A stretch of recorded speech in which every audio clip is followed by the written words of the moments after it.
He's also working with XR and Cork. Has in the past been active in the anti-water charges campaign and the pro-choice movement. And he will be talking about a revolutionary perspective in the struggle against climate change and the weaknesses that multiple leftist organizations have pointed out so far. He'll be talking for about 20 minutes, and after that we'll open it up, contributions to about 5 minutes, just so that everyone can get to talk. Okay, so I'm hoping the first bit won't be controversial, but ecological collapse is real, and it's happening now. The Arctic ice is melting. It's predicted that we'll have completely ice-free summers in the Arctic within the next decade. The Greenland glaciers are melting at an unprecedented rate.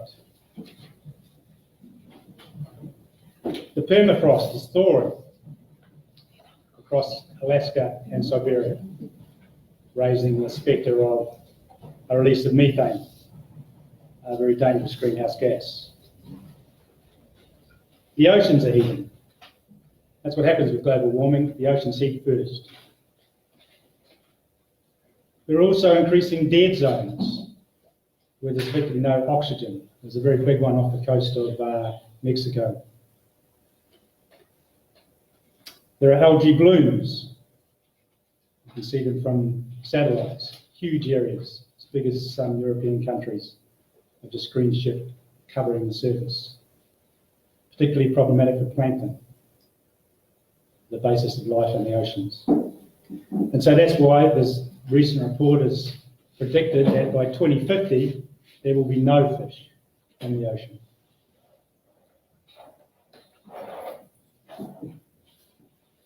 People will obviously be aware of increasing extreme weather events, even in fairly mild countries, so far not hugely affected by the effects of ecological collapse like Ireland and Britain, but still we are having extreme weather events here. We're seeing that manifest in decreasing farm yields, farm crops. Australia is having to import wheat from Canada for the first time ever due to the last 2 years of extreme weather events in the summer. In the United States, it's actually not heat, it's actually the extreme rain that's been occurring in the area in the middle of the United States where they grow wheat and soya.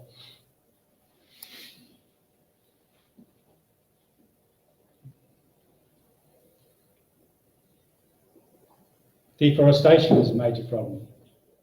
It's estimated that half of the world's tropical forests have disappeared since 1960. 17% of the Amazon gone in that period. And we know that Bolsonaro is opening up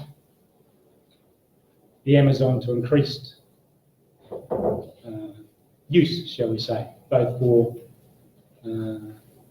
producing grassland for beef and increasingly for mineral exploration. People will be aware of the recent report from the UN, approximately 1 million species on the edge of extinction.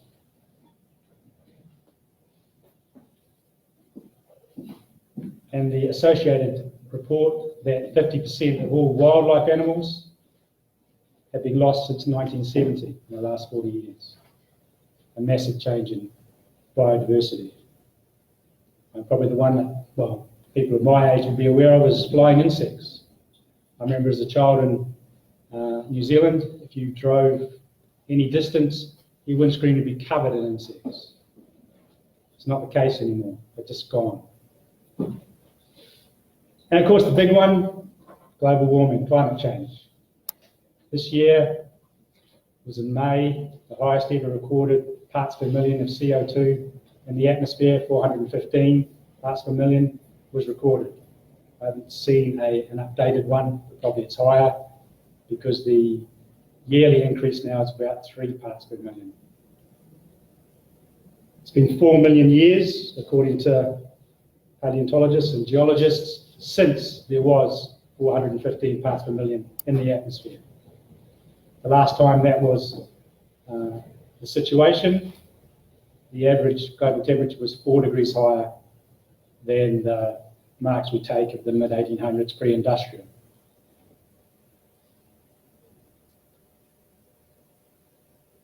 That's the situation we're in now. If you live in India, that means many of you are on the move, particularly for a farmer. You can't farm anymore. If you live in the wrong area, you've got trouble getting water. There are real worries about what's going to happen with the Hajj this year. We're talking about 50 degrees when it's happening. So that's the situation. That's why this is an important question. That's why I, in my intervention in the Brexit discussion, said that you can't think about the impact and possible results of what a hard Brexit would mean without factoring in the effects of climate change and ecological collapse. Perhaps not immediately, but we're going to see food shortages in Britain and in Ireland within the next decade, if nothing changes. So that's why the issue is important. Why Extinction Rebellion particularly? Because you could say that just the environmental movement as a whole was important because of that, or the environmental issue was important because of that. And Extinction Rebellion is important because it's the big thing at the moment. It seems to have hoovered up most of the people concerned about taking direct action, and it certainly is the most attractive organisation towards the youth beyond about 15, 16 who are involved in the Fridays for Future, Greta Thunberg inspired movement. But most of them are working very closely with Extinction Rebellion. So why is that movement important? Because you could say that certainly as communists, we understand that our project of overthrowing capitalism and introducing socialism and communism is ultimately the answer to all the world's problems, including this one. And we enter all immediate campaigns or campaigns around particular issues, fighting not only for the particular campaign, but to try and win people to a wider perspective on overall social change. But there's something different about this movement. And that is, quite often when you're involved in, or we have been involved as political activists in campaigns around immediate campaigns, struggling for particular reforms, defence against attacks on particular reforms, you're involved in a political struggle with the reformists. That's still going to be a problem in this milieu, but there is a difference. Because there's no answer to the coming ecological catastrophe outside of getting rid of private property. There's no reformist solution. And that makes things different.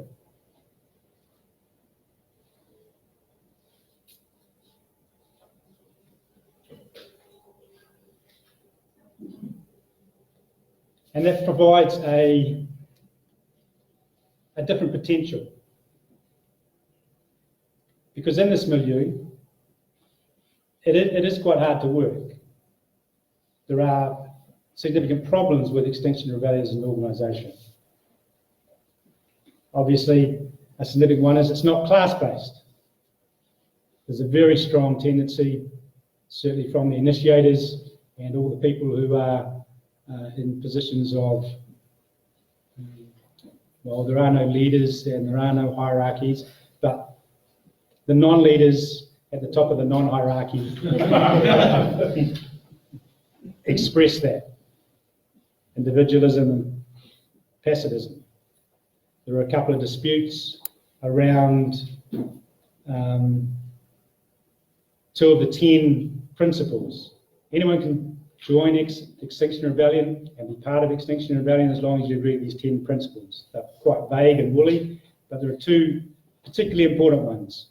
One is around no blaming and shaming, and that is based on that a defence that it's about the system and we're about system change. So someone like the new president of Brazil, Bolsonaro, should not be called out and not said you are responsible for crimes. Trump should not be called out as an individual and said you're responsible for crimes. And so that's an issue of dispute currently in Ireland, which I've initiated, about whether that should just be about how we treat ourselves as individuals, because there is an argument being made that to be a proper member of XR, you should be a vegan. And so there's a reaction against that, so that to be part of Extinction Rebellion, you should have a particular lifestyle, you should have particular approaches to the world. And so you can exclude and blame people for not being proper environmentalists. So I'm arguing that we shouldn't do that. We should be open to everyone who agrees with the demands and the principles. Another important point of dispute is over non-violence. Extinction Rebellion says that they are about non-violent protest. I and others are arguing that, yes, we are non-violent to the extent that we do not initiate violence. We are not a movement which is for the violent overthrow of the state. We're not seeking to arm ourselves, but in the course of our non-violent protests, we should have the right to defend ourselves. There are people in Extinction Rebellion who say no to that and take that at quite extreme levels. There are some that even say using particular language is violent. You scumbag, that's violence and should not be allowed and would exclude you from Extinction Rebellion. That obviously makes it quite hard to operate it. Bigger questions though, despite the name, Extinction Rebellion is not a rebellion at all. Its current demands, and I'll mention the Irish ones, the British ones are slightly different, but that's because we've got a Citizens' Assembly and you haven't had one yet. But the Irish demands are tell the truth. This is aimed at the government, that the government should tell the truth, and the media, the big media should just tell the truth about the situation, the reality of the situation. The government should act like it's an emergency. They had a demand that the government declare an emergency, but like Britain, the Irish government has declared an emergency, and it has come up with a climate action plan, both completely insufficient and meaningless. Just like in Britain, where I think it was 2 days before there was a betrayal of that idea of a climate emergency in Ireland, I think it was might have been 2 days or 3 days afterwards, they gave new licences for oil and gas exploration. The last one's a bit more interesting because it is ensure a just transition, so that the most vulnerable are not expected to sacrifice the most. The just transition must be made within a global context and ensure that profits are not placed before our planet. That last little bit was actually entered into these demands as a kind of sop to me in my arguments. So I was told. So it is effectively a reformist demand that the capitalist government institute regulations and laws which will, I guess in the extreme left-wing version of this, legislate capitalism out of existence, but in the more usual explanation of this, that it will moderate capitalism to such an extent that it becomes a variant of green capitalism. That they would institute some kind of Green New Deal, though that's not explicitly referred to, but that's the political content of it. That it's possible for capitalism to reform itself and become something which is not contributing to the destruction of the Earth system. That term Earth system is something that scientists working in this area have recently started referring to, trying to describe that the Earth is an integrated system and it's dealing with the reality of what we're seeing. So the reason why we're getting the extremes of weather is because the jet stream, which used to go more or less like this around the top of the planet, with the cold air at the top, the warm air underneath it, is now going like this. And that's so why you have the heat waves, is because we had this, the jet stream went like this, and over Europe it went like this, and then this hot air got up into it. Ireland was on the edge of that, so it wasn't as hot for us. And so it's a system, and it also relates to what people may have heard of as regards to as tipping points. So there are a number of tipping points. These are where you get changes in particular subsets of the world's environment, that they trigger feedback mechanisms which get turned into a runaway. Probably the most significant of those is the methane release, which may come from either the thawing of the permafrost and now more likely the actual underground peat fires, which are starting to burn because of the extensive fires in Siberia and Alaska. Or it might come from the release of methane and substrates under the oceans because of the warming of the oceans. There are some particularly large methane reserves which are understood to be off the western coast of the United States, which could release methane. Methane's important. It is a shorter-lived greenhouse gas, but it is 80 to 100 times more potent than carbon dioxide. So the Extinction Rebellion, to be kind to the Extinction Rebellion people, because they are committed activists, they do want to see change, but they are at best hopelessly naive. There are some arguments produced that there is a conscious attempt by the NGOs and the green capitalist entrepreneurs who support the NGOs are trying to integrate themselves and influence Extinction Rebellion.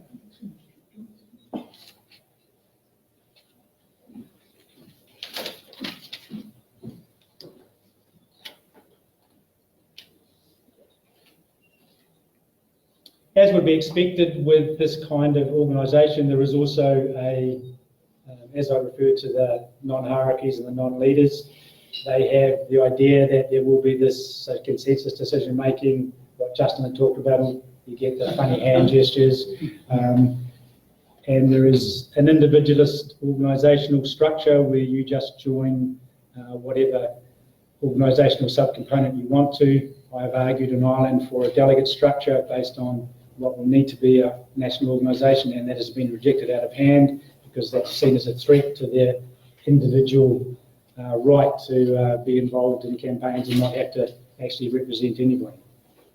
So what to do? So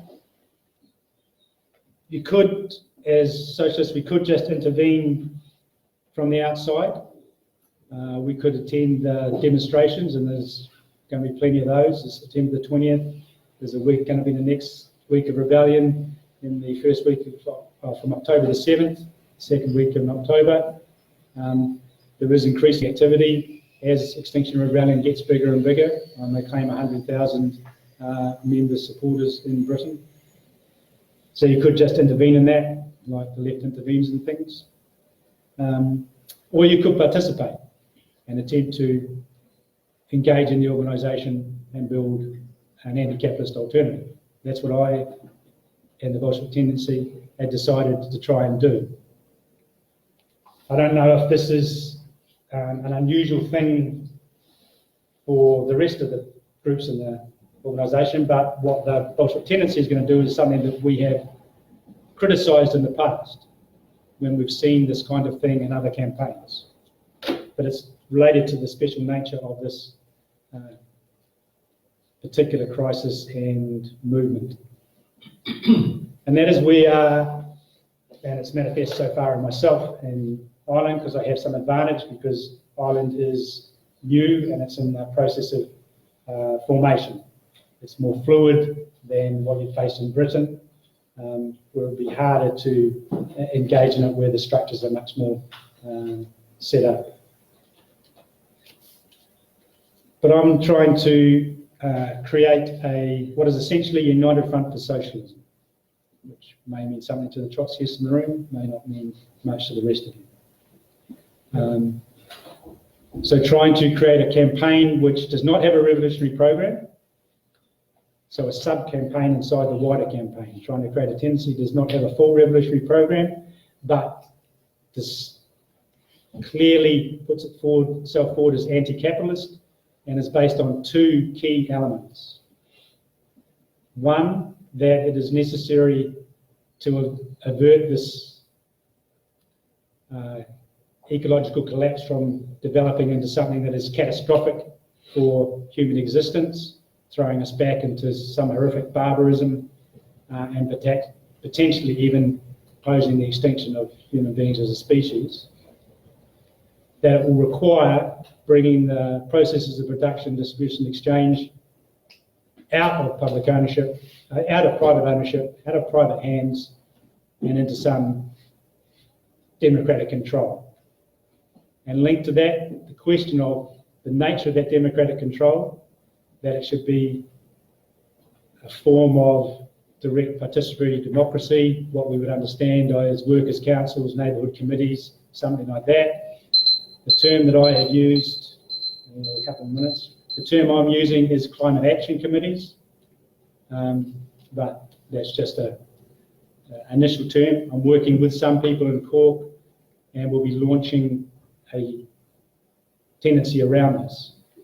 Now, the structure of Extinction Rebellion doesn't have a conception of political tendencies, but there is a loophole which is called affinity groups. Affinity groups are primarily for doing particular actions. So when you have when there's a Rebellion Week 2 in October, a group that goes and does sticking themselves with super glue to something will be an affinity group. They will organise themselves to do that. Another group that goes to do blockade something or other will be an affinity group. An affinity group are action-based. So we will test the rules by being an affinity group, which comes out with a political statement and asks people to affiliate on the basis of agreement with that political statement, which is based around those two ideas I presented.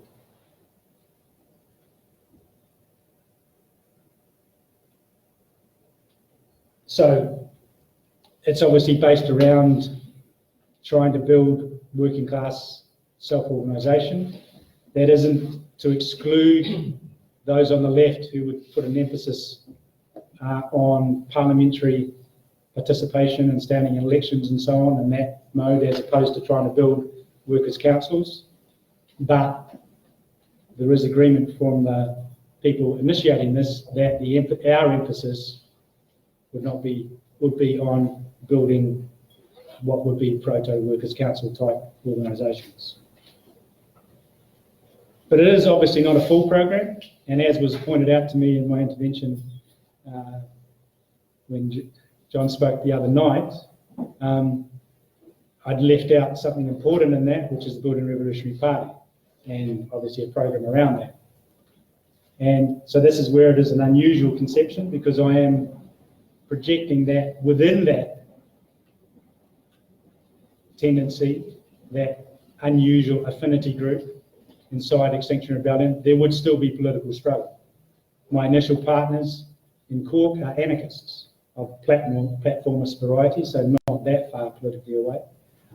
But the people who have responded to me inside Extinction Rebellion Ireland, who would describe them as anti-capitalist, are across the political spectrum.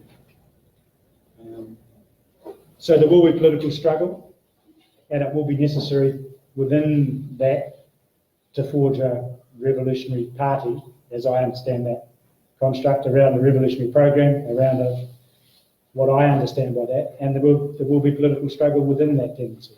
But drawing a line inside Extinction Rebellion between the current majority, which is with varying degrees of consciousness for a green capitalist solution, either explicitly for a Green New Deal, like the Green Party, they are involved in. That would be the most obvious expression of that. Through the confused, naive, we can get the government to change, who don't really understand that that means they are expecting capitalism to turn into a green capitalism. And those who recognise that capitalism has to be replaced. So that's the strategy I'm trying to do. If you can come up with a better one for how to relate to this movement, that's what I want to hear. If you can point out any tweaks that could be done from what I've described, and obviously I know that I'm the only person here, apart from Justin's been to one meeting, I believe. Chris Knight has been to some meetings, so he understands a little bit of Extinction Rebellion. So I've tried to describe a little bit what it's like. It's not exactly the same in every place, but I think it might have given you a feel for what it is like, and you might have seen it, you might have seen videos about it, so you've got your own impressions. So I'm interested in hearing what people think about that as a plan. What are its strengths? What are its weaknesses? Thank you.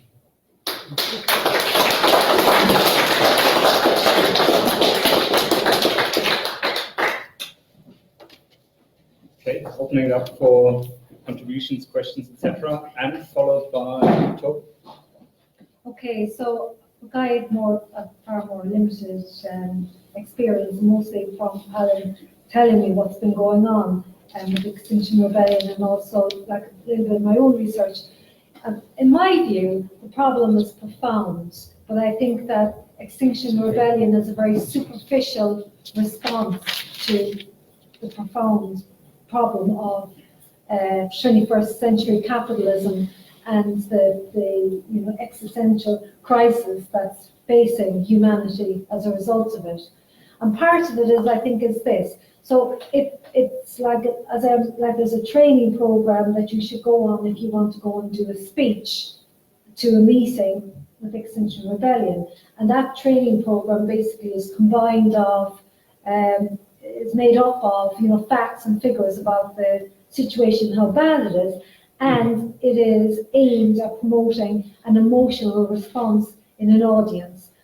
To me, I think that that is a very bad thing, because I think that in a way, terrifying people actually demobilizes them. It makes people freeze in fear at the task before them. And also, what Extinction Rebellion does is it simply goes out there, protests, and then leaves it up to the government to do whatever it needs to do. So it doesn't provide any connection between the demand, I suppose, the scenario they're posing and how to resolve it. So I think that that's one of the things that I really most dislike about it, is the manner in which it sort of manipulates people's fears, but then simply just leaves them as a ginger group. So that's the first thing. The second thing is that Alan says that there is no solution within capitalism, and so therefore you have to have, I was the first who said, you have to have a program for communism, okay? But then the program that your platform that you're building around is an anti-capitalist one, and to me there are many different forms of anti-capitalism, including the Deep Greens and other forces who are anti-capitalist, but they are not pro-working class, and in many respects they're very anti-working class, and basically have got like extreme solutions, want to go underground and whatever. It's not it can be a very negative anti-capitalism. So I think that it would be far better to have a platform, a program, a party, I suppose I'm saying, that has got a vision, a program for socialism. But I do think that you have to start with demands that you make in the here and now that are connected to what the working class needs in order to address both the immediate crisis in terms of protective steps that have to be taken, and also demands to resolve the problem. So I think, for instance, in terms of cattle, I think we need to say something about the fact that their world is, so much of the Earth's surface is being used for meat at the moment, which is causing a huge problem in terms of gases, in terms of the fashion industry, in terms of all of these organizations, all of these issues, both in terms of workers themselves and organizing within them, but also in terms of the needs, in terms of housing, the kind of housing we need to be building now, the kind of problems that people already exist. Anyway, so So I think that we need to think about that. I don't like the idea of the Socialist Party in Ireland. Paul Murphy has, to his credit, started to debate the Green Party, Eamon Ryan's leader, and his arguments are there is no solution within capitalism. And I think that that's a very good thing. And I think it's a very good idea to orientate that word towards that initiative. So I'm quite inclined to do that, and I think that that's perhaps where I'm going to put some energy. Because I think that that's a good idea, because I think that is a political organisation that says that it stands for socialism and is engaging in the struggle. I think that's a better idea with all the problems that they have. I think, so just the final thing is the Socialist Party are also saying, and I don't like this idea of eco-socialism, because it seems to me to be just about the ecology as opposed to all of the issues, because that's my cue. Very good. I finished now.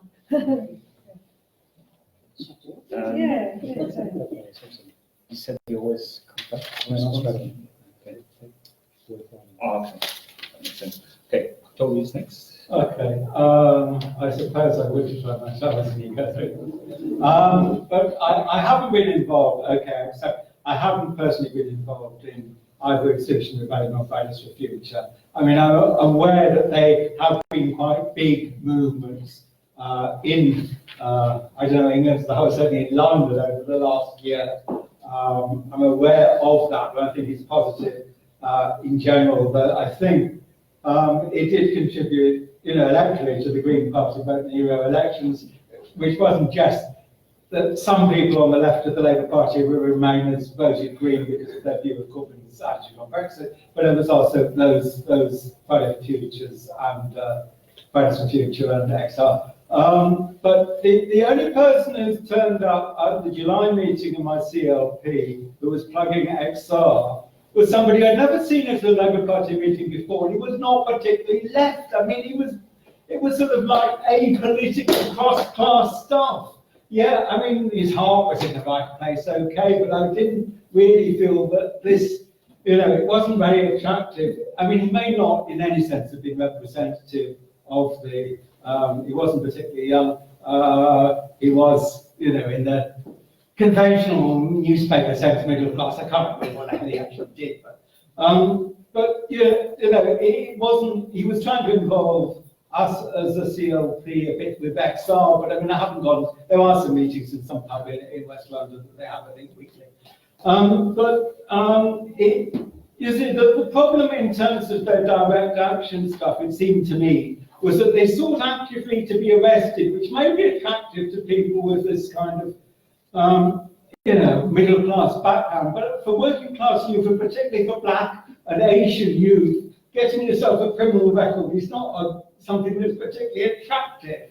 So, I mean, I'm not convinced that seeking to be arrested rather than being arrested as a consequence of your political action is a particularly sensible strategy, particularly if you're trying to build a movement amongst working class youth and the oppressed and ethnic minorities. So I'm unsure about it. I mean, basically, look, the thing that I'm most concerned about is creating any illusions in green capitalism.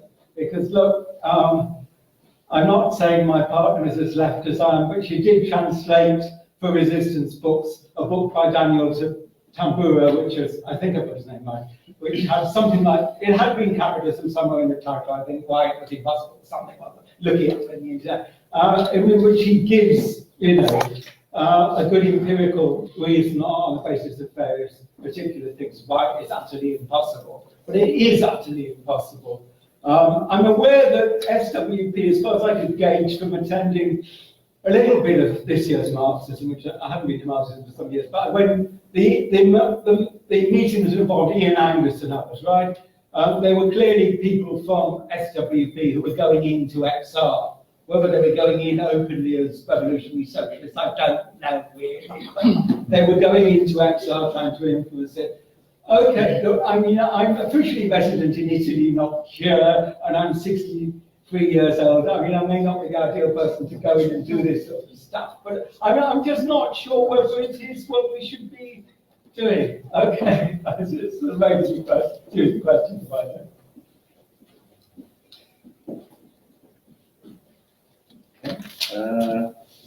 Next, John. Great stuff. Yeah, thanks very much. Very interesting. I mean, I tend to agree with you as opposed to Mike. We'll obviously have to have a discussion. Can't be here because we haven't got enough time. But I think I agree. You know, I mean, I think which is important, I think, because we don't know in terms of the future. I wouldn't like to bet on the future. I agree that there's no reformist solution, right? So if there is a reformist solution, maybe we can afford to relax a bit and do a bit of this and a bit of that. But I basically agree with you. Okay, but what there will be, and you know it, and I know it, and surely everyone here knows it, is there will be loads and loads and loads of pseudo reformist or reformist pseudo solutions. If you just put it like that. There will be no shortage of people coming up with, but this is the answer, that's the answer, we've got to do this, we can do that. So, okay, that's just the first thing. Secondly, you're saying that this sort of, you know, because of the sort of apocalyptic nature of this threat, I don't think you were saying it's unique, but sort of ish. It reminds me, I wasn't really around, I was sort of TV watching age, but it reminds me of CND1 and maybe a little bit of CND2, right? CND1, I mean, I don't think that was, I don't agree with Anne, by the way. I think it's perfectly legitimate to alarm people. I have no problem with alarming people. If that's your only technique, which obviously it might be, then that's silly. But nonetheless, appeal to emotions, tell people that things are terrible. I really don't have any problems with that whatsoever. Anyway, that really brings me to CMD. I'm a fan of Bob Dylan. I sort of grew up with Bob Dylan. Bob Dylan grew up through the Cuban Missile Crisis, and I know it wasn't quite the age. You speak to your parents' generation, uncles, aunts, people just a little bit older than them. They thought they were living in the last of days, right? And I don't think that was an exaggeration, right? They thought that they wouldn't wake up in the morning, they would be incinerated. The ships were going towards each other. There's the threat from Kennedy. I'm going to press the button unless you stop. Soviet ships keep going, right? Has anyone heard the Leon Russell song? Well, I was there, I remember that. But it's I think it's Which is Leon not- Russell I don't song know. about people sitting in a bus and they all have sex. Because it's the last time they'll have We didn't sex. do that. Anyway. It's not that Dylan's hard range going to fall. Well, anyway, yes, exactly. Okay. A couple of other points. Okay, this is the main, tell me when to shut up. Oh. This is my main disagreement. United Front for Socialism. Okay, I've got no problem with comrades going into movements, arguing, doing their best. My fear is, though, just like CND1 and CND2, this is not going to work because there are no Extinction Rebellion solutions to this either. So, you know, it and of itself, just like CND, you know, ain't going to stop it. CND did not stop the arms race. CND did not stop World War III. World War III, by the way, could still happen. Right. So, okay. So that's the problem, that people do glue themselves. I've got no problem either with people getting criminal records. You know, I think it's a legitimate tactic. In the southern states of the USA, people knew they would be arrested. They would get beaten up or not, as the case may be. Again, I've got no problem with that. But my fear is, my expectation is having tried it, having done this disruption, having got some token blah, blah, blah from governments and throw them something in, recruit people into the bureaucracy, set up commissions of this, oversee that. They've got enormous resources. These people get suggested, becoming a government advisor, that sort of type stuff. It's inevitably going to fizzle out. And that's exactly why we need institutions And that's why when we in Britain had 300,000, 350,000 people going to Labour Party, whatever their political level, I celebrated, because they're going to be there today, they're going to be there tomorrow, hopefully they'll be there in a year's time, 2 years' time. That is a permanent structure, this isn't. One more time. Oh, there you are, there you are. Subtle hint.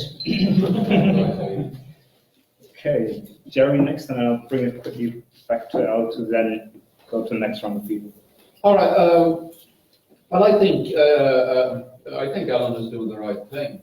I think that politically speaking, you've got to look at where the movement is, and where the movement is certainly the youth around Extinction Rebellion and the wider movement around climate change in general, and particular features of the movement is that it's definitely very internationalist in its outlook. You can talk about capitalism in a single country, you can talk about socialism in a single country, but definitely there can be no talk about climate change in a single country. That is nonsense, isn't it? So by its very essence, it's bound to be internationalist, and it has to be internationalist in order to tackle the problem. And in tackling the problem, it must then tackle the roots of the problem, which lie in the capitalist system itself.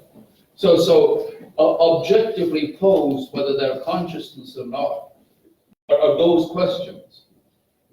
And Alan is from the Bolshevik Tendency. He was previous from the International Bolshevik Tendency. But one thing he did in Ireland was quite a bit different to what the rest of the Bolshevik Tendency did. Since back in the days of the Socialist Labour Party and the Socialist Alliance, he went and did stuff. You got engaged in movements and he got engaged in struggles and stuff, rather than producing a propaganda magazine once a year. When as I understand it, when they got stuck in the Socialist Alliance, they produced a regular magazine, unbelievably, that people could engage with. And I think that's the kind of stuff you got to do. And although it is true that it isn't a genuine workers' organisation or anything like it, nonetheless, there's the basis for struggle. I do take on board very much this nonsense, alliance thing that we've got no leaders, right? Well, you have leaders, which the point about having leaders is these leaders are unaccountable and you can't remove them. And that was the whole point of the Occupy thing. For instance, it's actually the whole point of the new thing that's now emerging about the Labour Left Alliance and the Labour Left Network. At least the Labour Left Alliance has got structures. And the whole point about workers' democracy is you've got to be able to sack the buggers at the top table. You've got to be able to go to a conference and pass a motion and remove them. If you can't do that, it's not a genuine workers' organisation. So you're right to fight for that, and you're right to fight for accountability and to fight for democratic structures. But the first thing you've got to do, of course, is try and engage in the real movements of the real working class, or at least the youth that are happening at the moment. I think that's entirely the thing to do, and not seek reasons why you shouldn't do it, because it's not really proper and it's not really right. Okay, bring it back to Ellen, and then we'll do the next batch. Okay, just going through the points. I've got notice in order. The problem with the speech.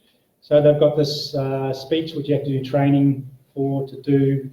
It's called Heading for Extinction. Though there is a new one I've just been watching last night called Time to Act Now, which is even more visceral, very, very much shock the audience.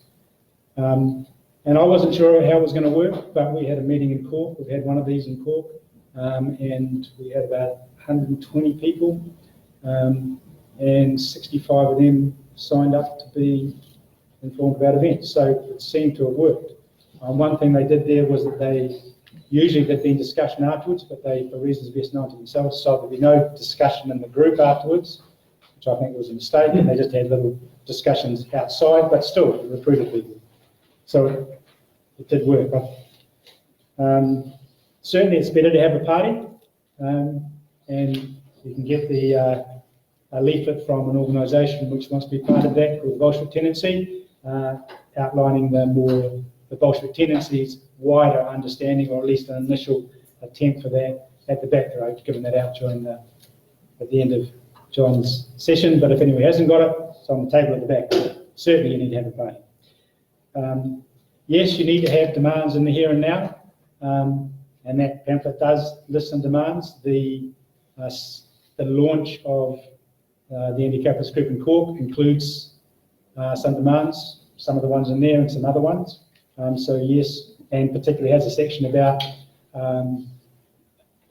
making it clear to the workers' movement that our perspective as an anti-capitalist group inside Extinction Rebellion is that if there are changes to be made, these will not be at the expense of the working class. And if, for instance, there is a need to reduce overall production, that would have to be tied to a sliding scale of wages and hours, sharing out the work, the shorter work week, extended holidays and so on, that no members of the working class will be left behind. Yes, the Socialist Party, and particularly the group around Paul Murphy, who is part of the 2.0, but as I understand it, having talked to the Cork people, having talked to Paul, I think he's there as a separate faction. His group is involved in Extinction Rebellion in Dublin, and that was the framework for the debate between himself and Eamon Ryan, the leader of the Green Party in Ireland. But the Cork group have so far not got involved. The only group that I have had contact with Paul Murphy, and we've discussed some of the issues, and I think that particularly around the delegate issue, because it's something that we should be able to block together around, and potentially more issues. So I'm hoping the Socialist Party in Cork will get involved, but certainly I'll be trying to work with Paul if he's the only one who puts an emphasis on this work. The Socialist Workers' Party, or Socialist Workers' Network, as they're known in Ireland, are involved in Extinction Rebellion. They are involved in Britain. I was at Marxism and went to 4 sessions on the environment, including the Ian Angus one, who's written a very excellent book on this, and I'm looking forward to his new book. But at the first 3 sessions, it was all, we need to be anti-capitalist. They couldn't say anti-capitalist enough. Then the last session, they revealed the truth, which was they support Labour Party's Green New Deal. They believe it's going to be moved in unions around the country, and they'll be voting for that and giving it political support. So their anti-capitalism is merely verbal, and when it comes to the crunch, they're going to support the Labour Party's Green New Deal. In Ireland, it's a little bit different. They seem to be the left. I wrote a critique of that, and I've circulated it to some SWP youth who have been in contact with me because of my anti-capitalist profile.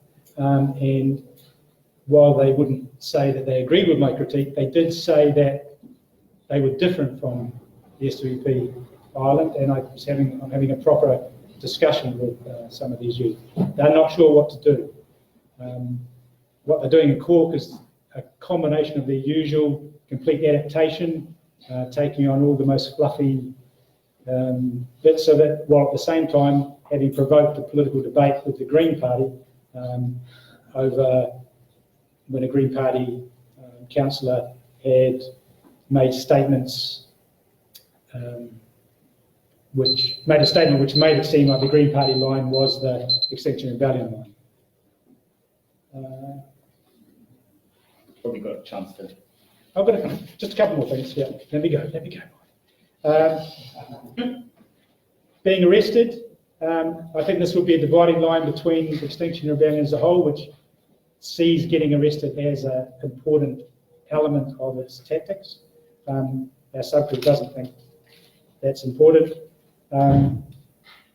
Part of the reason there is no reformist solution is because of the reality of the complete integration of the fossil fuel industry into capitalism as it exists now.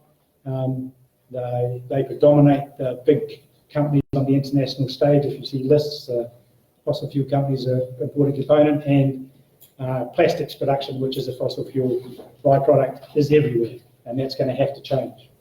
But the idea that the fossil fuel industry, which is projecting increased operations backed in trillions of dollars, euros, pounds, for that next 10 to 20 years of increased exploitation, shows where they're going.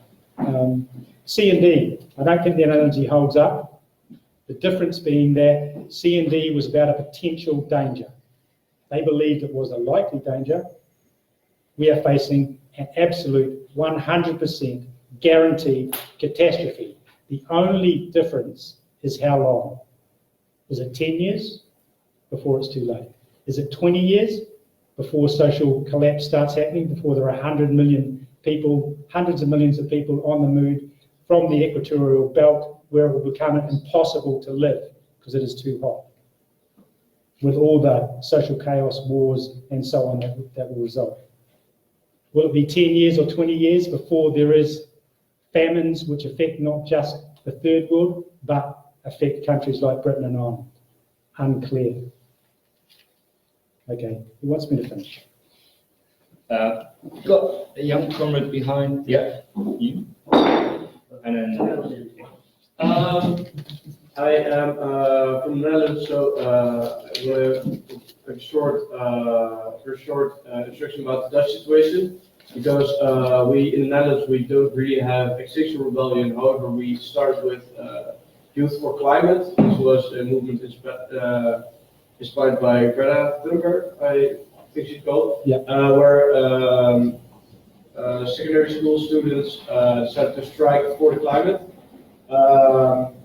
When they announced that they were going to have a strike, it was a group of mostly liberals who really cared about the environment. And with support from the major media, they managed to get 15,000 people to strike, which was really impressive and impressed everyone. However, because they were very naive and liberal, they capitulated immediately after one talk with the Prime Minister. So that was a shame. However, then we wanted to continue with the student movement, and I also participated in that. Led a climate strike with both secondary school people and students in my small provincial town. But when we started to want to join the student movement for climate, Students for Climate, as we call it, I met the same Trotskyists that I also met, and I also organized the student movement with it a few months before. That fizzled out, so well done. Let's start the climate movement. And by now, the movement has the climate movement has also kind of fizzled out in the Netherlands. So it's just my hesitation now with this movement, after having experienced it 2 times, the short uplifting and then just fizzling out with basically the same people organizing both movements, is this movement strategy may not be very, very successful.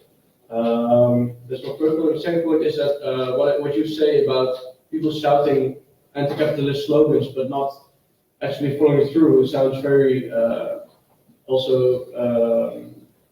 I've also seen that in the Netherlands. You see even our green left liberals shouting change the system to save the climate and stuff like that. Well, backing stuff that's maybe even to the right of the Labour's Green New Deal. So yeah, that's another thing. Like even within those movements, if you use those movements to spread those slogans and to spread this consciousness, it doesn't really.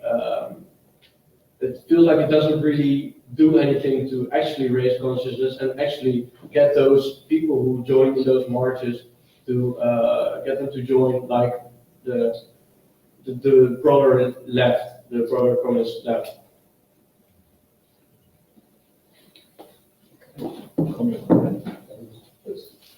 Okay. All right, yeah, a couple of points. Of course, the main responsible grouping within society are the capitalists. I mean, Karl Marx already warned about the dangers of the destruction of the environment when the Industrial Revolution was coming up, etc. So, but basically the task is still the same. And of course, the Green parties are no solution because they have been demonstrating over the past decades that they're more than willing to collaborate in government with the parties of big business. So there's the youth movement which is coming up, and of course they realize that well, their future is under threat, and they might not be able to buy homes and raise families, etc. When we look back at the 1960s, when there was a massive rebellions against war, for civil rights, for black people, and the rights for abortion, etc., the bourgeoisie was able to make concessions, right? Because the economies were flourishing, they were making massive profits. All these economies that had been destructed during the Second War had to be rebuilt, etc. So there was tons of money, and they were able to make concessions. But nowadays they cannot make concessions anymore. That period is over. I mean, they're redividing the world. The Soviet Union's collapsed, so they're all fighting for gaining new territories, looking for natural resources, and they're not going to make any such concessions anymore. And I think, one clear example is from Holland, where the Shell was going to build a new plant in Rotterdam. And one option was to extract the CO2 and pump it into the ground. But no, that was not going to go ahead because that was way too fucking expensive. That was going to cut into their profit margins, and that was just a clear no. And of course, the Dutch government agreed to it because it's being led by a former guy who used to work for Unilever, which is of course a huge multinational corporation. I mean, it's clearly the dictatorship of big business that is ruling in Holland as it is in Britain, etc., etc. So I think it would seem to me, in any case, that at least the vanguard of this youth movement is going to come to a quicker realization that there is no other option. The solution has to be anti-capitalist. The solution has to be the overthrow or the replacement of governments that only represent the interests of big business.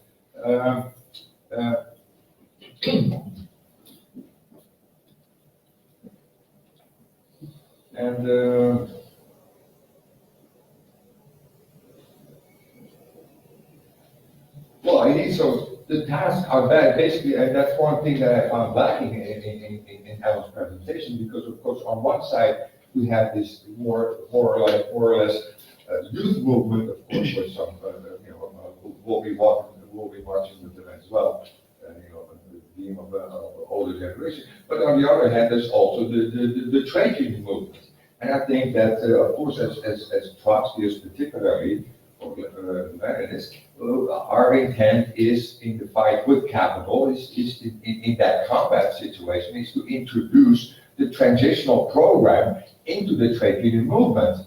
Mm-hmm. And I think that some of these measures that could be implemented to effectively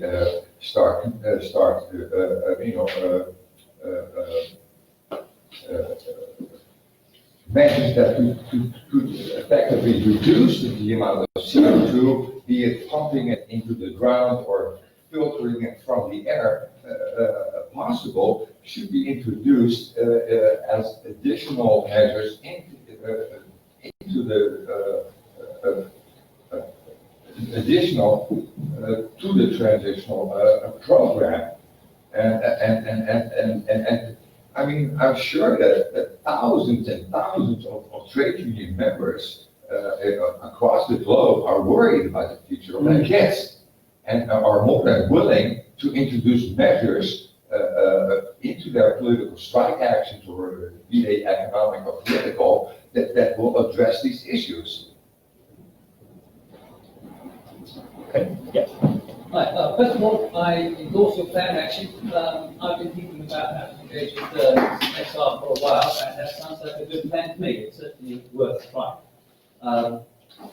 I agree with William here that the movement is likely to learn and to figure out that it has to be more firmly anti-capitalist than it is now. And I don't think they should be.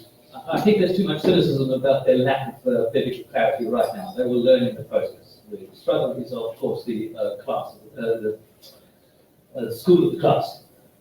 Secondly, as Trotsky remarked at the beginning of the Russian Revolution, the masses go into revolution not with a clear plan of action in mind, but with the conviction that the status quo can no longer continue. And so, for all our, again, cynicism about this movement, this is a real and spontaneous movement by large sections of the public that see the need to take action and to place actual demands on the government. They still believe that the government is their representative and their tool, but they have realized that left to its own devices, it will drive us all into a war. And I think that is worth encouraging, that realization. A little while ago, an ex-police officer in London announced that XR should be treated as anti-capitalist anarchists, and that they're going to encourage sterner measures against them. So I think they're going to learn that lesson pretty quickly. Third, I had quite a lot of involvement in the anti-WTO and trade bodies, which then produced the Battle of Seattle and then ultimately produced Occupy. And as the young comrade over there said, these movements fizzled. But I honestly think they had a great deal of impact. I mean, if it were not for those movements, Americans would not be talking about healthcare right now. It introduced the whole trope of the 1% versus the 99%. It changed the political culture, and I see no problem with pursuing it further. I think it's a good angle to be involved in. Finally, I do not at all agree with the cynicism about green capitalism or the Green New Deal. Frankly, if green capitalism buys us a few more years, I'm willing to take it. If the Green New Deal is a concession that we can win, I'm willing to take it because victory breeds confidence. Okay, I'll take Mike and then I'll bring it back to Alan. Okay. Another question there, go.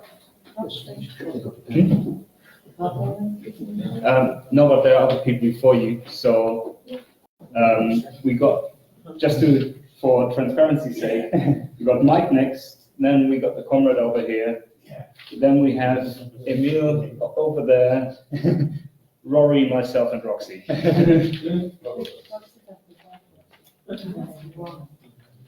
When were you? Okay, anyway. Mike and then we... Okay. What I found actually was astonishing level of disconnect between Alan's very sharp presentation of the acute seriousness of the situation, which is a situation where you're no longer talking about long-term period for preventive measures, but an immediate need for ameliorative measures in relation to the effects of climate change. And those ameliorative measures, and indeed the long-term preventive measures, are going to need state action. I said in John's presentation there can be a green capitalism. I want to be very clear about that. I said there can be a green capitalism if the military power of the United States of America is destroyed and a new global world hegemon is created whose power is not based on tanks, aircraft, and soft-skinned trucks. That's rather different from imagining that a reform perspective is feasible, because that actually would be, I can't remember the man's name, did Felt Revolution. A world war can be a world revolution, as 1938, 1445 was a world revolution which overthrew British imperialism. But the point is that it's not this is not stuff. CND, John Rightman said, CND did not prevent nuclear war. Nuclear war was prevented because the Soviet Union backed down in the face of the United States' nuclear threats, but nonetheless went ahead and developed its military technology, which at the end of the day bankrupted the state budget, so it's part of the fall from USSR. But the CND did not stop it. This is not something, it is not like bash to bash prevent them from holding a meeting by our own direct action. It's not like occupy the plant in order to keep running the plant by our own direct action. The action that is needed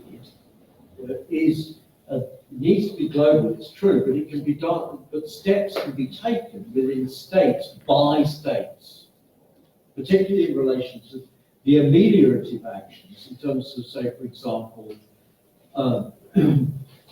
replacing, well, moving people inland, rebuilding, and so on and so forth. Those are steps which require state budgets to do, or immediate planning. The regulatory control, suppose you were to say we're going to put massive tax on beef, so that there's a major shift out of beef, which is, I think to me, is the major thing rather than pork or major shift out of beef. That's something which can only be done by government.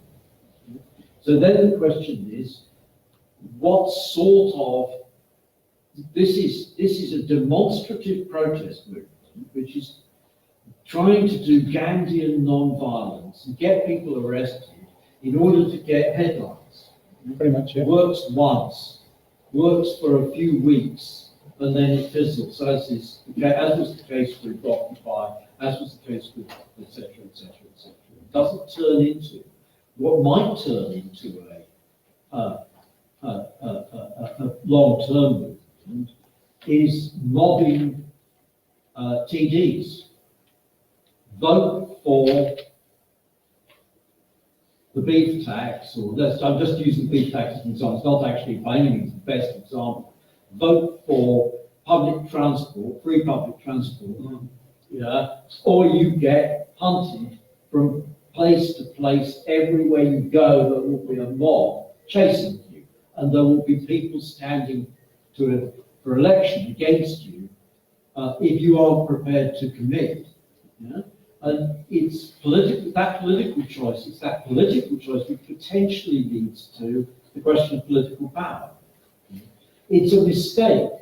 It's a persistent mistake that the masses learn in struggle. Well, in a sense, this is true, but it's only partial. It's very much a partial truth. It's the line which the Trotskyists and the far left have been pursuing consistently since the 1960s. All we need to do is to get people into struggle. By getting people into struggle, they will learn. And just as much as the various things of mass actions have fizzled, so equally the left has failed on this. The women went on strike in February 1917 on International Women's Day, which was an initiative of the Second International. They did so on demands, among others, of down with the regime. They already thought the regime had to come down in February. This is not the idea that we're going to go from naivety into the question of power. You have to address the question of political power. They have 2 elections before this is.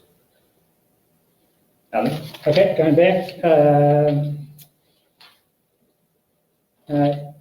John, I think it was you, yeah. Extinction or rebellion of itself is not going to stop the catastrophe. That's true. Another Trotskyist term, this is more like an entry. But obviously not, because it's not a political party, but it's a bit more like that.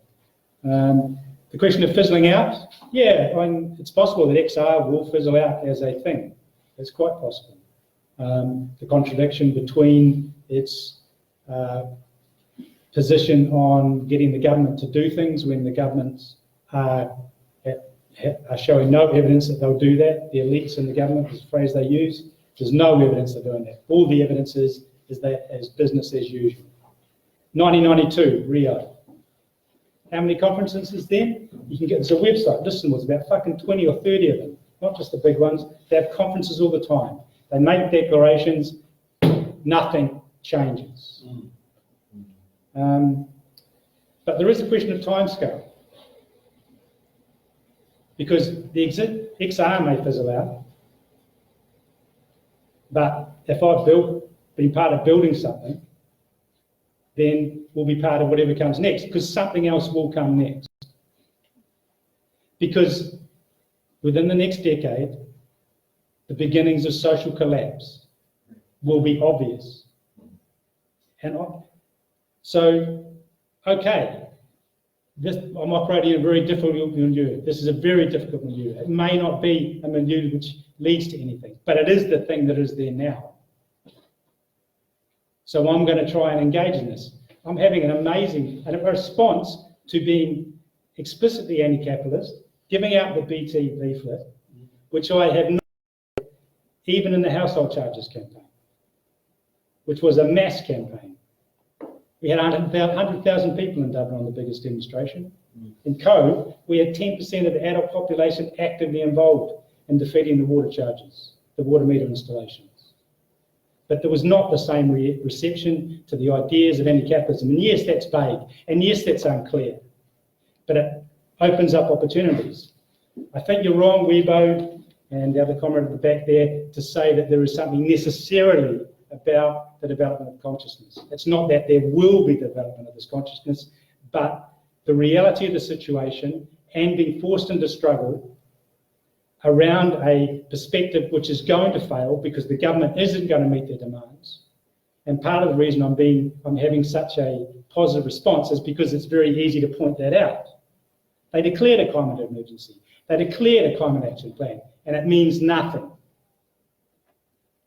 But it means that people are open. So I can say this means that particularly young people with less entrenched ideas and conceptions of how social change occurs will be open to an anti-capitalist message. And yes, that won't be just my anti-capitalist message. It will be the anti-capitalist message of deep green resistance, who are a very dangerous group. Eco-terrorists. Their conception is that because there is no time to do anything, either the XR perspective or my perspective or building the Labour Party, any other perspective, you have to bring down capitalism now. You have to cause social chaos. Take down the infrastructure. Take down the electricity grid by blowing it up.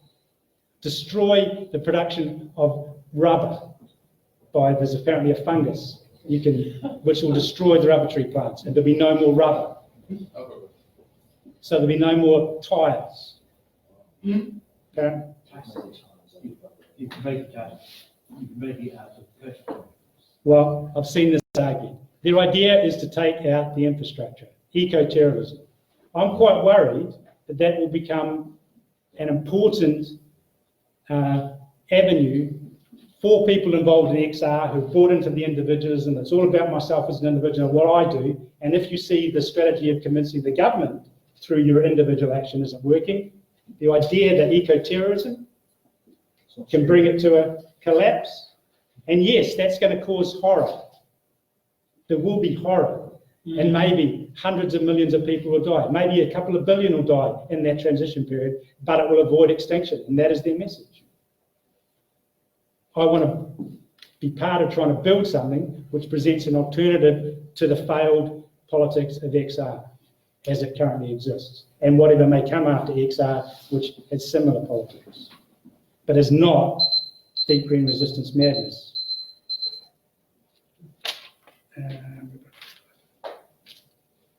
The problem of anti-capitalism. So yeah, but the group which is about to be launched fairly soon, and we're just working out the last details of the wording. So this will be a live thing in Cork, and we'll see what happens. Maybe they'll kill it. Maybe XR will expel us. I don't know. Probably not, but we'll see. That has these two key demands. It excludes deep green resistance because it's based around, one of the key demands is organising the working class, self-organisation of the working class. They're not interested in that. They just want to fucking smash the whole thing down. They don't want to build anything. The other key demand is end private control of capital. That excludes Mike because he wants to get a green capitalist solution. And it might buy us a bit of time, that's true, if there was a properly green capitalist solution. I don't think it's possible because of the nature of international capital. Ian Angus's book is an excellent read. He explains this very well, that fossil fuels are completely integrated into international capitalism. It's not possible, I don't think, without a revolution within capitalism, a green capitalist revolution against fossil fuel capitalism, and I don't see such a thing as being a viable solution or something that we should be interested in taking a side on. Build our own separate solution. Yep. Okay, comment over there. Thank you. I'm someone who's been following the Extinction Rebellion upsurge because I actually compile the action column for the Weekly Worker, and each week I keep an eye on what events are happening, and one of the places I look at is Extinction Rebellion. You don't get an awful lot from their website. You certainly get the impression that there's a lot going on because there's hundreds of events. But what they seem to boil down to is training events like the one you described, or training events for their actions, like they had the Week of Action earlier in the year. But you don't seem to see events where we could go along and actually present our arguments about what we see the solutions are to this problem, and get a hearing and have a debate. I may be wrong, but I don't see those kind of events advertised, so I'm not sure that they even happen. Which is why I think John's possibly wrong with his parallel with CMD, because I wasn't around in the 60s going to meetings, but I would gather that their meetings are a bit more traditional in the labour movement sense, where you would get a chance to debate solutions. But on the question of what our solution should be and how we should get involved, I agree there's no reformist solution, as you said. In fact, it's more than that. But that doesn't stop all kinds of reformist people getting involved and posing solutions that actually are reformist. In particular, you get that in the Labour Party, and particularly when we had the debate in Westminster about the climate emergency. Some of the rubbish coming out from the Tories was unbelievable, but the stuff coming out from Labour was only marginally better. They see this as a real opportunity for Britain to lead the world in I don't need to say any more. But no, the point I would make from our point of view is it's not just that we're proposing a non-capitalist solution. All the people that say system change, like climate change, that in itself isn't anti-capitalist. But then, even if you do get people that say, yes, capitalism's not the solution, we've got to get rid of capitalism, within Britain, that's something that certain members of the Labour Party, at least, and other left groups could go along with, because they've got a national programme for socialism. And I'm sorry, but a national programme for socialism isn't going to cut it with this issue. This is the perfect issue for emphasising a global struggle for communism, because it's a global problem and it needs a global solution. And I'm sorry, Mike, but if states might introduce regulations, but unless they all do it, then they sooner or later the states are going to say, well, we tried, but we're falling behind because these other countries that haven't imposed the regulations are undercutting our markets. So it's a global problem. It needs a global solution, I don't see any other option but communism. But in particular, I'm concerned that we don't have an input at the moment where we can go along and put forward our demands, because I don't see extreme rebellion offering us any inroads. Extinction rebellion. So what did I call it? Extreme rebellion. Okay, at the beginning, right? Emil? Yes, okay, Emil from the Netherlands, from this platform, so it's fine. I have a few responses to Vivo.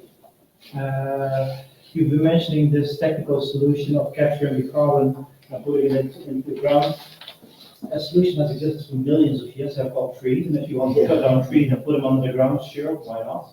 Okay. That's a bad idea. That's the opposite. Can we keep going? Alan, two things.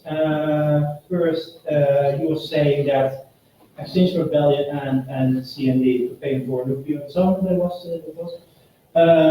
is different in that the XR has this idea that we need to act now because the world is basically ending. I'm just making the argument. But at the time, the CND had the same argument. They didn't know that nuclear war wasn't coming, of course. They had the same logic of organizing their campaign. So that is directly an argument against John's argument, parallel with the CND argument. What you are also saying is that we need to engage with XR because of the green terrorists. That's your argument, basically, or No, they're a political problem inside, because they call themselves anti-capitalist as well. But the thing is that anarchist tactics, individual tactics, I mean, you know this argument, of course, is that in Russia they had the same problem. And basically it was an exponent of the failure of the left to organize a party strategy at that time, at that point in time. It was a disease of being impatient and acting right now. So that's my problem with XR and most other movements, and movementism as such, as other parties on the left exposed, like the SWP and others, is that there are two main issues, I believe, and that's basically one is that organizations like XR or other movements either gather the usual suspects like anarchist or fringe movements, or are organized like the CND by the CPG, right, bigger organizations, or, and that's the other one, is that these kinds of movements organize on a sectional consciousness, either on climate or keeping the post office open or whatever the topic may be. So I get your position, and in Ireland there is no, I believe, big workers' organization to be active in, but I don't think that this should be the model, it shouldn't be the argument that this should be the model for all comrades to be active in these organizations. It depends on the situation, and I get your situation, and if you're active in XR, sure, then I get it. But what we need structurally is a party project, is that we need a social alternative, pose the power question, the political question. And we don't need shortcuts in that. We need to pose the political program and build a partyist project. And I don't believe that XR is route to much that. One more comment, that's towards comrades that have visited for tonight. The CU is open for the rest of the week, so do come along.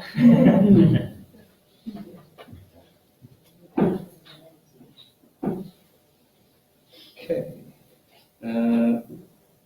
That takes me to Rory, followed by Roxy. Okay. I guess what I was going to ask about was what does Extinction Rebellion, the general kind of turn in society, or lots of parts of society more broadly towards kind of concern with the environment, like what that says about the present moment, like because like I suppose the point for a socialist politics would be to just kind of tail these changes and then kind of liquidate into them, to kind of anticipate them and to get out ahead of them. So in terms of environmentalism in particular, there is this kind of, it's been raised already, this sense that environmentalism can be an expression of political despair or like lowering the horizons, right? So like kind of people sort of resign to a kind of street activism that's basically just concerned with pressuring the state, or even just like going off grid and like living at heart. And so I suppose what that makes me think of is, the sense a few years ago, I suppose, when people had a notion that, for example, Corbynism or the Labour Party would kind of transcend that and kind of politicise these sort of discontents beyond just kind of mere street activism. Whereas now I kind of get the sense that a lot of the anxiety about kind of increased environmentalism, including on the left, is a worry that these kind of crazy proposed sixth formers will not join the Labour Party, or will not vote for the Labour Party, or will go off and become Remain and Lib Dems or something. So that's kind of what I wanted to put to the how do we account? Can we account for Extinction Rebellion and environmental politics kind of having an increased prominence in terms of could that even be a harbinger of post-Corbyn politics? Does it kind of point towards an actual shift in capitalism on the left?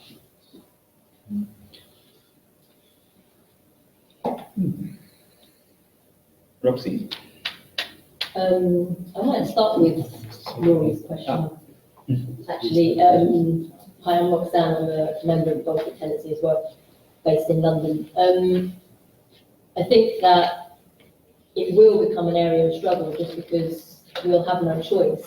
And that's kind of what Alan started with when he said that, unlike other areas of struggle in the past where reformist politics has adhered, always has done, in misleading our class for the answers of how to transform society. In this case, it's going to be coming at us in life and death situations within our lifetimes. So the other way of putting it is that this is an opportunity for revolutionaries. It's probably still not one that I would choose because the likelihood is that things are not going to go our way. It's really bleak future. I mean, I get where Anne's coming from, that it can be, I think it borders on scaremongering to a certain extent. But the reason why I find it uncomfortable is because there isn't a solution posed. And that's what's missing from Extinction Rebellion. Or their solution is so far off the mark of what's necessary.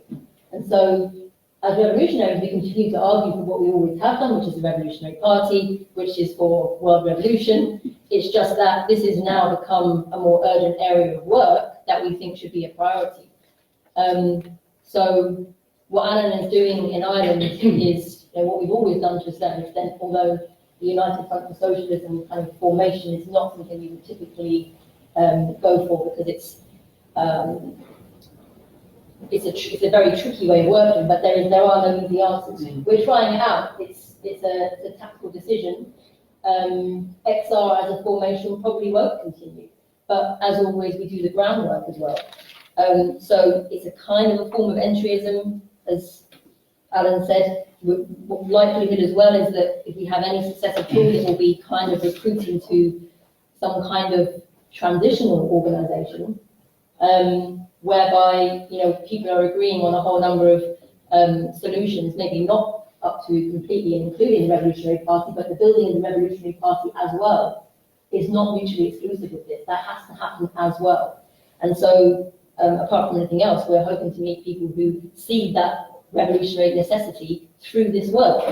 I think the trade unions is important, and dealing with the non-working class forces.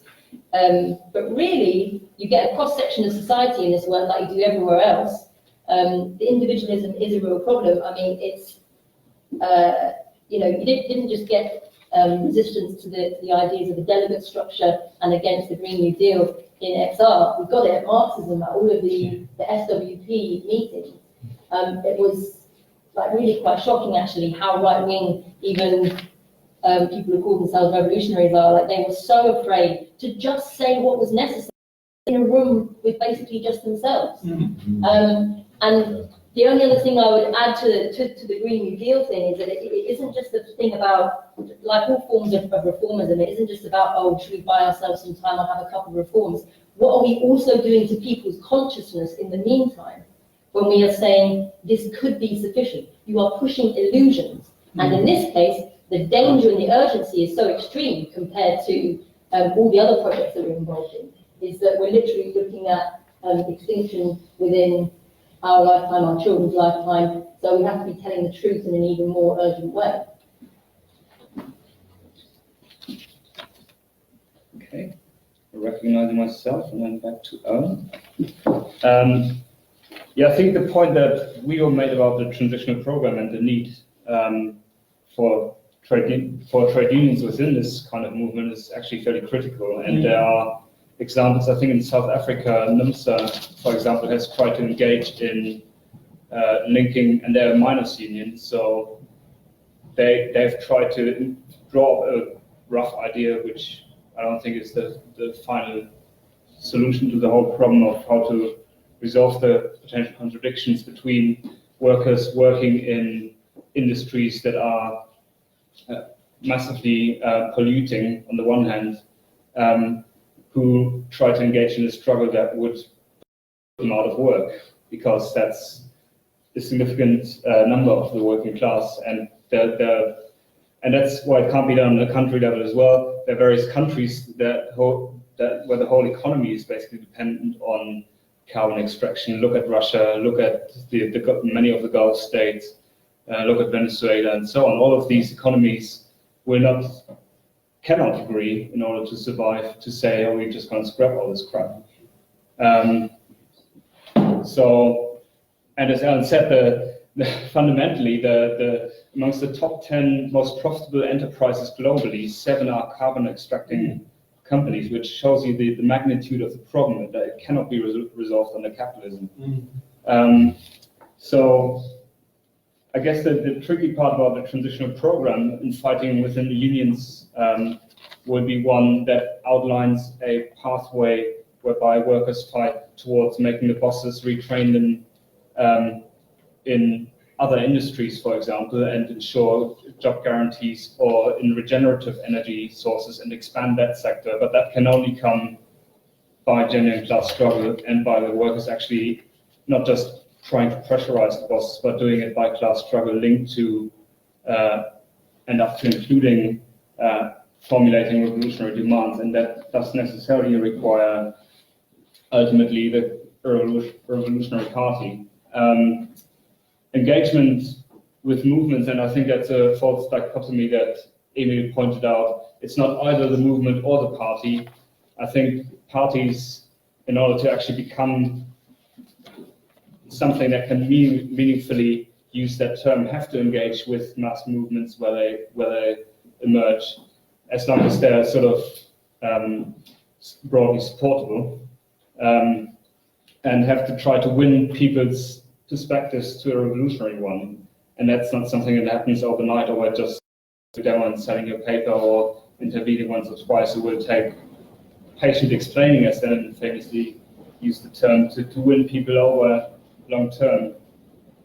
I guess the tragedy in our current situation is that time's not on our side necessarily, but that cannot prevent us from formulating these perspectives.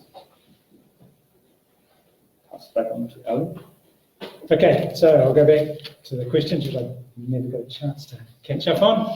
My stringent chair.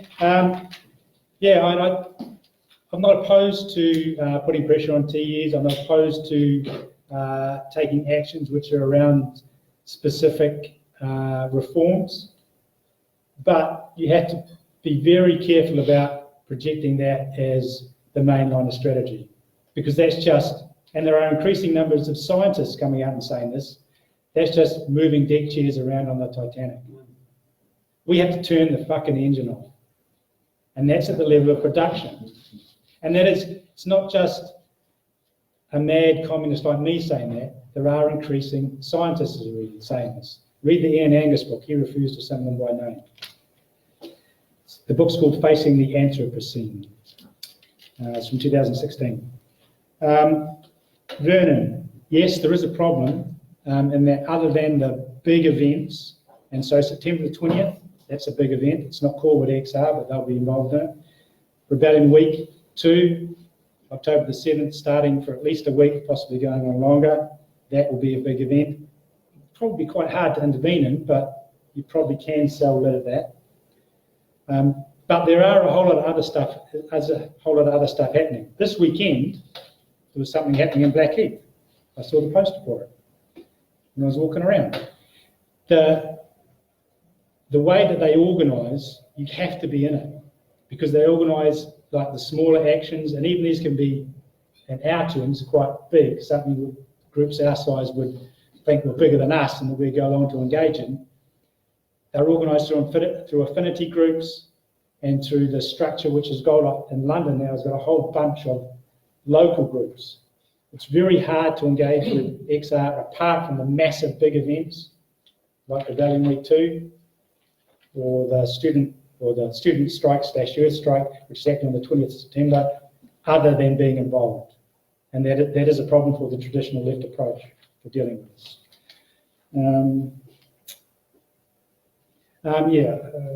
Problem of being international, yes, that's true. And I have met people calling themselves anti-capitalists who are talking about the need to restrict immigration into Ireland. Because you don't want too many people coming here, because Ireland might be one of the places they want to come to. I think that's not true, because the Gulf Stream's is turning off, and Ireland's going to get colder, and it's not going to be temperate. The places you want to go to are Canada and New Zealand. And I just don't say that. That's where the Americans who think they can go and build a bunker somewhere or a big bit of land they can around. They've been banned. That's where they're trying to buy, because New Zealand and Canada are the two places which are going to survive as temperate for the longest. So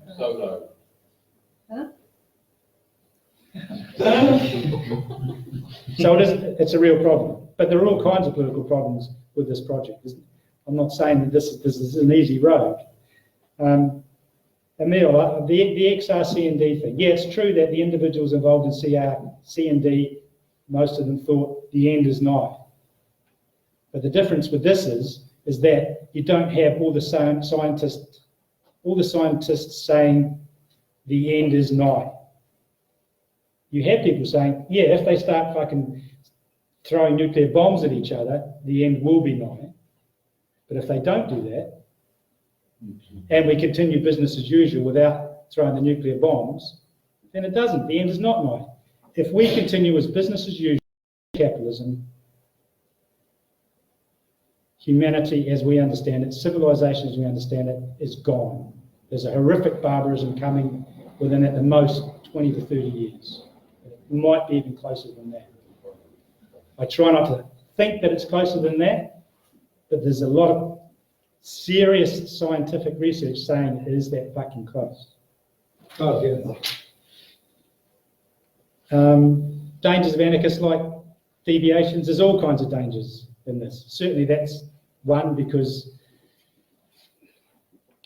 they're as strong an anti-capitalist current in the broader sense as socialists are.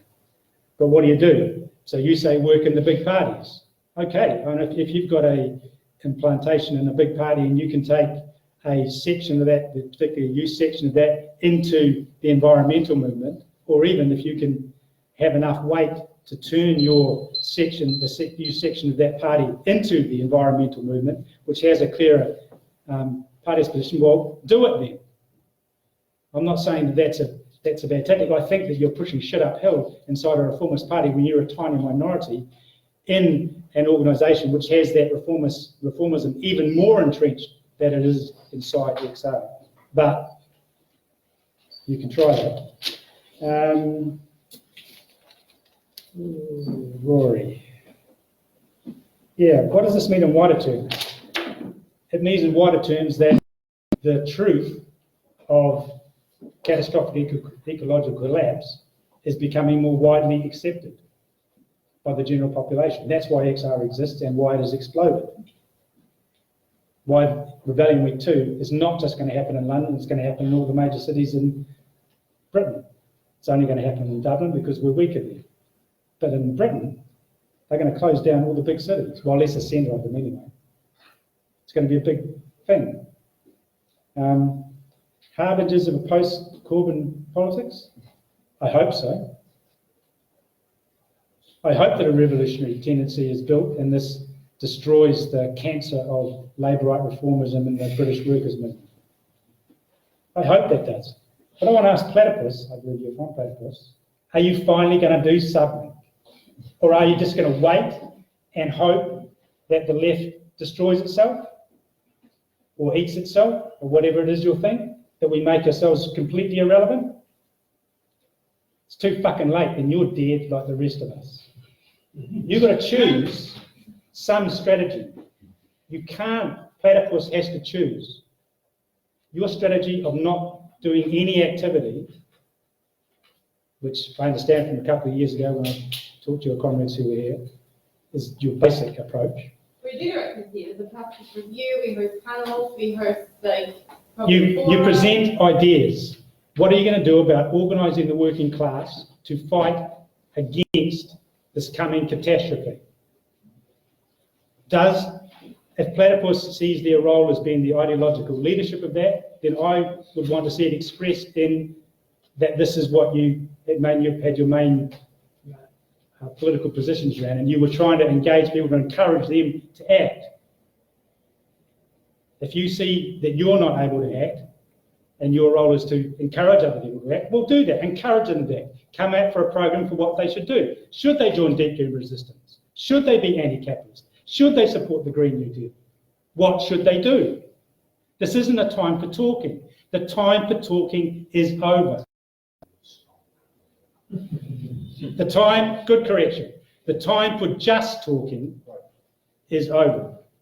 You could make an argument without this for your position, but a position which is based around just talking is of no use to the working class, it's of no use to humanity. Is Platypus extinct?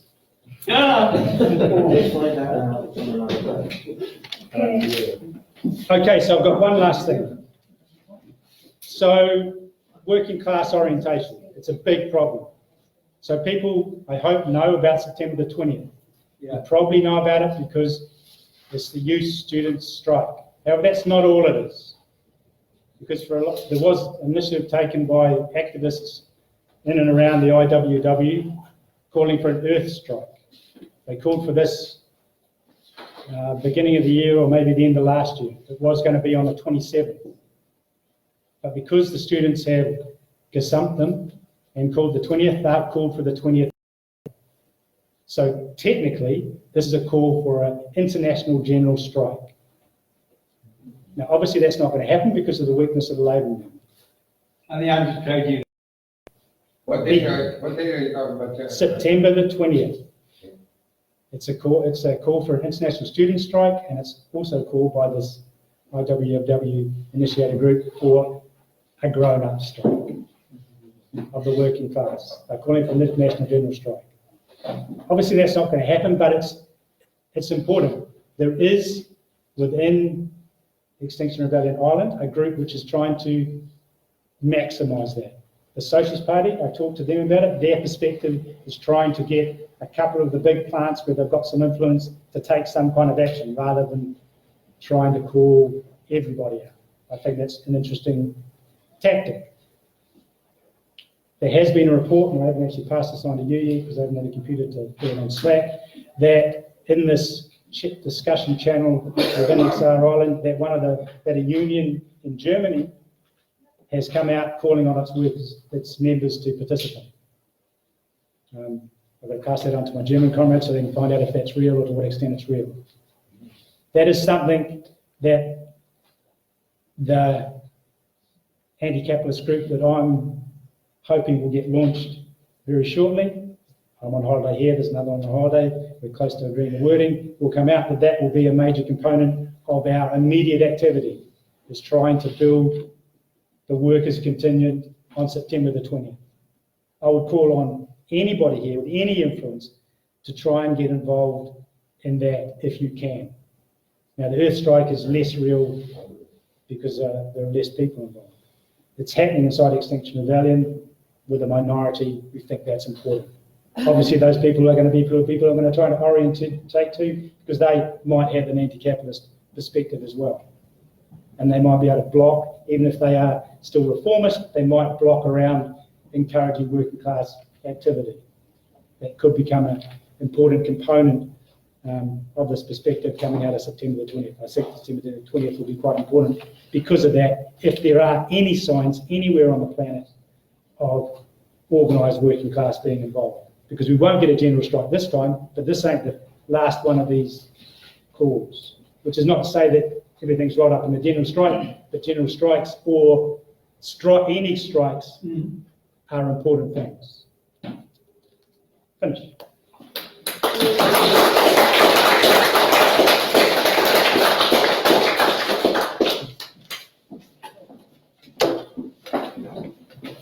Can I ask people if you've got bottles and cups and things to take them away with you? Thank you. Please.